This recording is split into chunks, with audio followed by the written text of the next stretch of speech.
நடப்பு சட்டப்பேரவையின் கடைசி கூட்டத்தொடரும் நிறைவடைந்துவிட்டது. புதிய சட்டமன்ற உறுப்பினர்களை தேர்வு செய்வதற்கான பணிகள் பல நிலைகளில் மும்முரமாக நடைபெற்று வருகின்றன. இந்த சூழலில் தற்போதைய சட்டமன்ற உறுப்பினர்களின் செயல்பாடுகளை சீர்தூக்கி பார்த்து மதிப்பிடும் முயற்சிதான் கும்மிடிப்பூண்டி முதல் குமரி வரை நிகழ்ச்சி.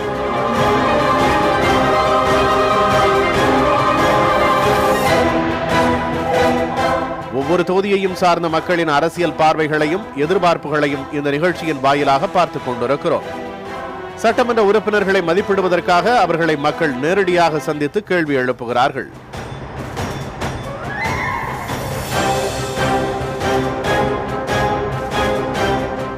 மாநிலத்தின் பல பகுதிகளிலும் உள்ள தொகுதிகள் ஒவ்வொன்றாக பார்த்துக் கொண்டிருக்கிறோம். அந்த வரிசையில் இன்று நாம் பார்க்கவிருப்பது ராமநாதபுரம் மாவட்டத்தில் உள்ள முதுகுளத்தூர் தொகுதி. இந்த தொகுதி மக்களின் மனநிலையை பிரதிபலிப்பதற்காக நம்மோடு இணையவிருக்கிறார் தொகுதி முழுவதும் பயணம் செய்து மக்களின் மன ஓட்டத்தை அறிந்து வந்திருக்கும் செய்தியாளர் லிங்கேஸ்வரன். ராமநாதபுரம் மாவட்டத்தில் அரசியல் முக்கியத்துவம் வாய்ந்த தொகுதி முதுகுளத்தூர். பசும்பொன் தேவரின் நினைவிடத்தை அடையாளமாக கொண்ட இந்த தொகுதியின் பிற சிறப்புகளை பார்க்கலாம்.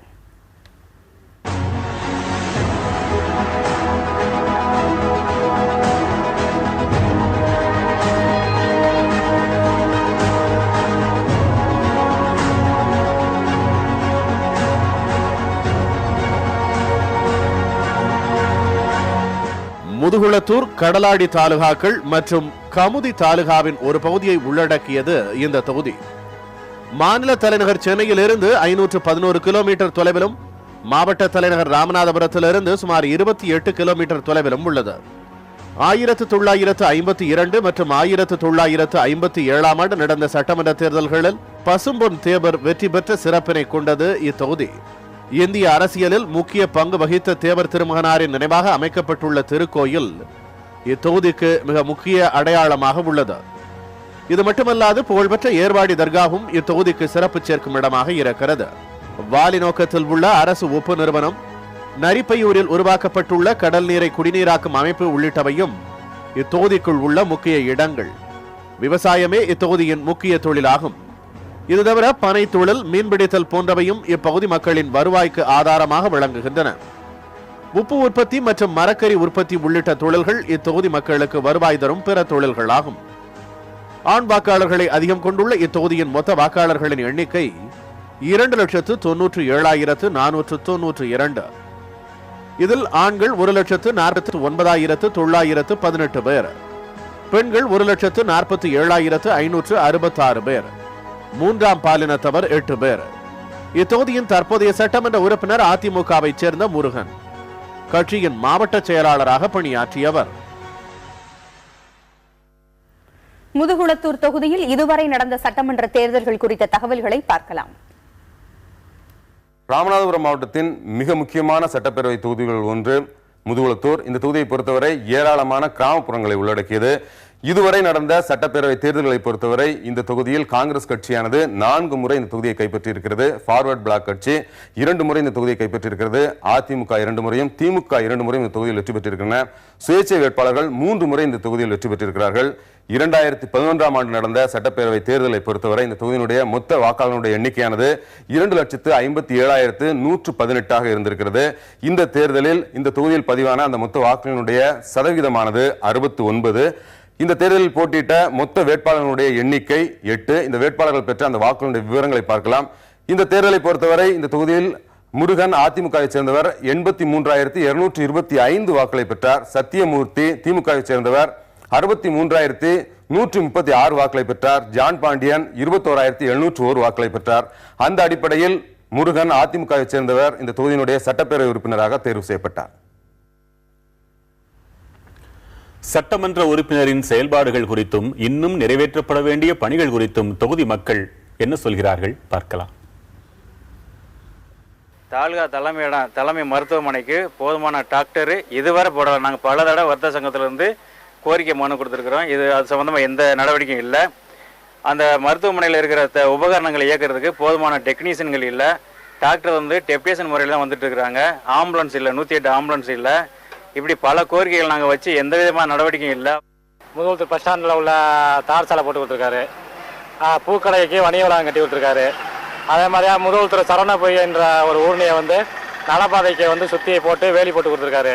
முதல்வருக்கு கவர்மெண்ட் காலேஜ் கொண்டு வந்திருக்காங்க. அது மாதிரியா இப்போ அந்த தெருவுல ஃபுல்லாக நல்லபடியாக தார் சாலையை சிமெண்ட் சாலையை அமைச்சு கொடுத்துருக்காரு.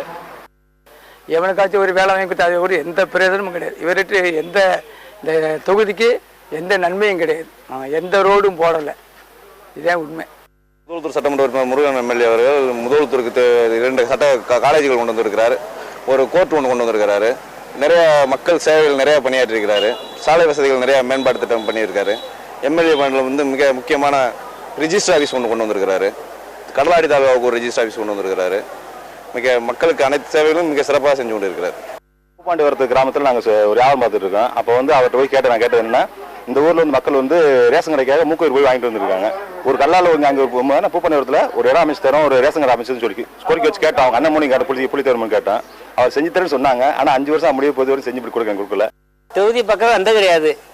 ஜெயிச்சு போனவர் தான். நாங்கள் பால் போஸ்டர்லாம் அவர் படத்தையும் பேரையும் பார்த்துருக்கவே தவிர அவரை பார்த்து கிடையாது. கர்நாடக இருந்து 4 அதே பொண்ணு ஆபீஸ் இருந்தது போயிருச்சு, ஊரை விட்டே போயிருச்சு. அதை கூட எந்த ஸ்டெப்பும் அவங்களும் எடுக்கிற மாவட்ட செயலர் எடுக்கிற ஒருத்தரும் பண்ணலை. இந்த எம்எல்ஏ இந்த தொகுதிக்கு எதுவுமே செய்யலை. சுடுகாடு பாதை அமைச்சிருக்காரு. தண்ணி சுடுகாட்டில் தண்ணி போட்டு விட்டுருக்காரு. முந்தியெல்லாம் குளிக்க தண்ணி இருக்காது. இப்போ நல்லா வந்து குளிச்சுட்டு வர்றாங்க மக்கள். இந்த ரோடு இதுகள்லாம் போட்டு கொடுத்துருக்காரு.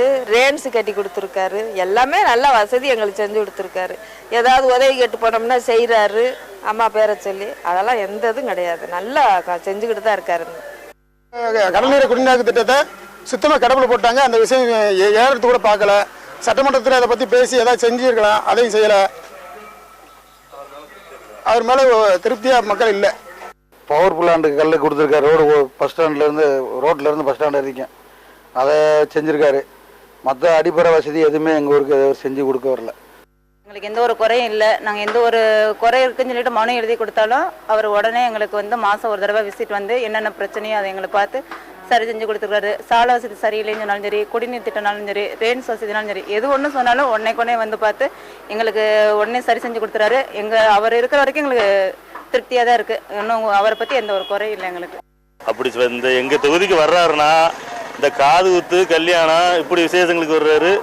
இந்த இலவச பொருள், இந்த ஃபேனு, கிரைண்டர், மிக்சி இதை கொடுக்குறதா வர்றாரு. மற்ற அந்த கடற்கரை இடத்துல மீனவர்கள் எப்படி இருக்காங்க, விவசாயி எப்படி பாதிக்கப்படுறாங்க, இந்த மழையினால மக்கள் எப்படி பாதிக்கப்படுறாங்க, தொகுதியில் மக்களுக்கு என்ன நடக்குங்கிறதே அவர் தெரிஞ்சுக்கிறதுல 90% அவர்கிட்ட வர்றதே கிடையாது. இந்த ஊரில் வந்து எங்களுக்கு முருகன் எம்எல்ஏ வந்து எங்களுக்கு நல்லபடியாக எந்த குறையும் இல்லை. 5 ஆண்டு காலம் நல்லா செஞ்சுருக்கிறாரு. இன்னும் சின்ன சின்ன குறைகள் இருக்குது. அது எங்களுக்கு இந்த பழக்கடை வியாபாரி, பூக்கடை வியாபாரிகளுக்கு நல்லபடியாக செஞ்சு கொடுக்கணும். நிறைய விஷயங்கள் செஞ்சுருக்காரு. வேலை வாய்ப்புகளை உருவாக்கியிருக்காங்க. கமுதியில் உள்ள விஷயங்கள் அது ரொம்ப இளைஞரை பொறுத்தளவுக்கு நல்ல விஷயங்கள். அதெல்லாம் பாராட்ட வேண்டிய விஷயம். இதே இந்த ஸ்கீம் வந்து இன்னும் பரவலாக மற்ற இடத்துக்குள்ள வரணும். விவசாய சார்ந்த விஷயங்களுக்கு இன்னும் கூடுதல் கவனம் செலுத்தி இருக்கணும். இதை எதிர்பார்க்கிறோம். முந்தைய சட்டமன்ற தேர்தலின் போது அளிக்கப்பட்ட வாக்குறுதிகளின் நிலை என்ன என்று தொகுதி மக்கள் எழுப்பிய கேள்விகளுக்கு எம்எல்ஏ முருகன் அளித்த பதில்களை இப்பொழுது பார்க்கலாம்.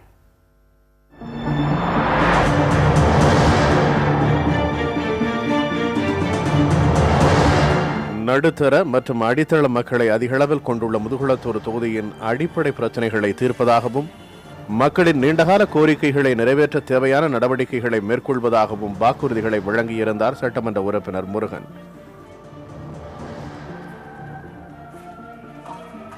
பதவிக்காலம் நிறைவு பெறவுள்ள நிலையில் தொகுதி மக்களின் எதிர்பார்ப்புகளை பூர்த்தி செய்ய எடுக்கப்பட்டுள்ள நடவடிக்கைகள் குறித்து அறியும் பொருட்டு சட்டமன்ற உறுப்பினரின் இல்லத்திற்கு சென்றனர் முதுகுளத்தூர் தொகுதி மக்களில் சிலர்.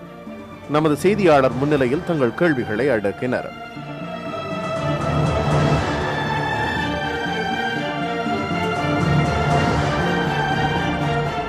முதுகுளத்தூர் சட்டமன்ற தொகுதிங்கிறது கிராமப்புறங்களை உள்ளடக்கிய பகுதி. அதில் படித்த இளைஞர்கள் வந்து வேலைவாய்ப்பு இல்லாமல் இருக்காங்க. அவங்களுக்கு வந்து கடந்த சட்டமன்ற தேர்தல் அப்போ வேலைவாய்ப்பு உருவாக்கி தருவேன்னு சொல்லியிருந்தீங்க. ஆனால் இதுவரை வந்து அரசு தொழிற்சாலையோ தனியார் தொழிற்சாலைகளோ வரல முதல்வர் தொகுதியில். அது ஏன்? உண்மையிலே நியாயம்தான். அவருடைய கேள்வி நியாயம்தான். இந்த பகுதி மக்களுடைய வறட்சியான பகுதி இந்த பகுதி முதல்வர் தொகுதி. அந்த பகுதியுடைய இளைஞர்கள் வேலைவாய்ப்புக்கு இல்லை என்ற ஒரு நீண்ட நாளுடைய கோரிக்கையாக வைக்கப்பட்டிருக்கிறது. அவருடைய முதல் கட்டமாக தான் மாண்புமிகு அம்மாவட்ட எடுத்து சொல்லி அவருடைய தொழிற்பேட்டை அமைக்க திட்டம் உருவாக்க வேண்டும் என்று மாண்புமிகு அம்மா அவர்கிட்ட எடுத்து சொன்னோம். அவருடைய தொழில்துறை அமைச்சருடைய சட்டமன்றத்தில் அறிவிச்சிருக்காரு. அவருடைய தொழில் முனைவோருடைய கிட்டத்தட்ட ஒரு 100 பேர் வந்தால் அதற்குடைய தொழிற்பேட்டை அமைத்து தரப்படும் என்று மாண்புமிகு அம்மா அவர்கள் அறிவிச்சிருக்காங்க.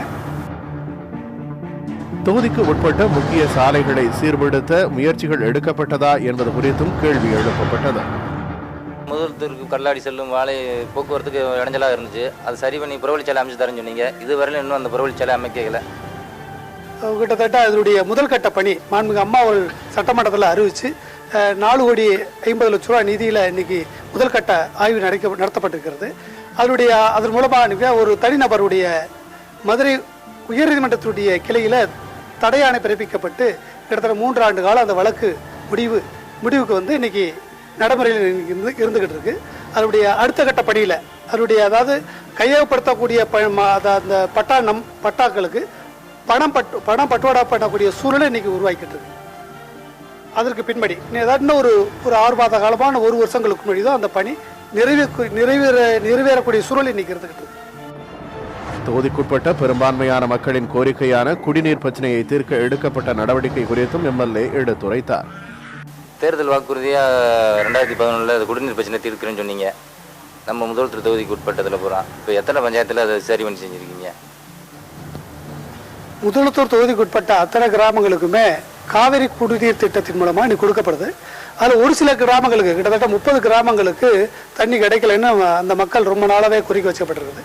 அதில் சட்டமன்ற உறுப்பினருடைய நிதியிலிருந்து கிட்டத்தட்ட 10 லட்சம் மதிப்பீட்டில் தயார்பட்டு இன்றைக்கி அது 30 கிராமங்களுக்கு, அதாவது செய்யாமங்கலம், கொடுமலூர், ஆதங்குத்தங்குடி, இப்படி பல கிராமங்களுக்கு இன்னைக்கு தண்ணி கிடைச்சிக்கிட்டு இருக்கு.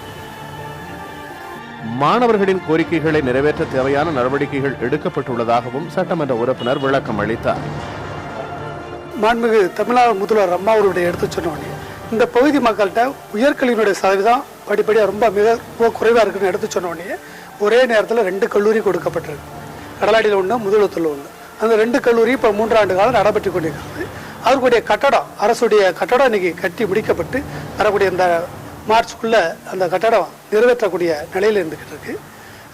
அதாவது தமிழ்நாடு முழுவதும் உயர்கல்வி, அதாவது கல்லூரி மட்டும் 35 கல்லூரி கொடுக்கப்பட்டது. அந்த 35 கல்லூரியில் முதலத்தூர் தொகுதியில் 2 கல்லூரி கொடுத்து அம்மாட்ட எடுத்து சொன்னோடனே 2 கல்லூரி கொடுத்துருக்காங்க. இப்போ படிப்படியாக பார்த்தோம்னா உயர்கல்வியினுடைய சதவீதம் 2 மடங்காக உயர்த்தப்பட்டிருக்கு. முதுகுளத்தூர் தொகுதி மக்களின் அரசியல் விழிப்புணர்வு எப்படி இருக்கிறது பார்க்கலாம். ஓட்டு போறதுக்கு எத்தனை வயசு ஆயிருக்கணும்? 18 வயசுங்க. முதலத்தூர் சட்டமன்ற தொகுதியில் மொத்த வாக்காளர் எண்ணிக்கை என்ன? கிடையாது. நம்ம தமிழ் மாநில கவர்னர் யாரு? விவசாயி. இந்திய ஜனாதிபதி யாரு? பிரணாப் முகர்ஜி. நம்ம தமிழ்நாட்டில் இருக்கிற மொத்த சட்டமன்ற தொகுதி எத்தனை? 234. முதுகுளத்தூர் தொகுதி முழுவதும் பயணம் செய்து தகவல்களை திரட்டியுள்ள செய்தியாளர் லிங்கேஸ்வரன் நம்மோடு இணைந்திருக்கிறார். வணக்கம் லிங்கேஸ்வரன், தொகுதியின் ஒட்டுமொத்த நிலவரம் என்ன?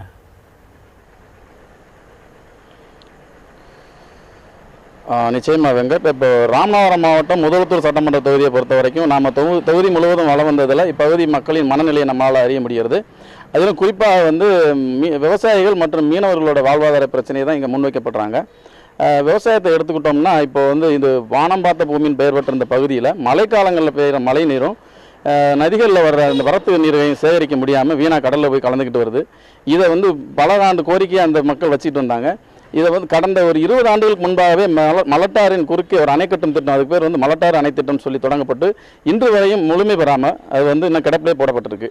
அந்த திட்டத்தை நிறைவேற்றினால் இப்பகுதியில் இருக்கிற கடலாடி, கமுதி, முதலத்தூர் தாலுகாக்களுக்கு உட்பட்ட 60 பாசன கண்மாய்கள் நிறைஞ்சு மற்ற பிற பகுதியில் போல இப்பகுதியில் விவசாயங்கள் செழிப்பா நடைபெறுங்கிறது இந்த பகுதி மக்களோட கோரிக்கையாக இருக்குது. அடுத்து பார்த்தீங்கன்னா மீனவர்களோட பிரச்சனை மிகவும் சிக்கி தவிச்சு வருது வாழ்வாதாரம்.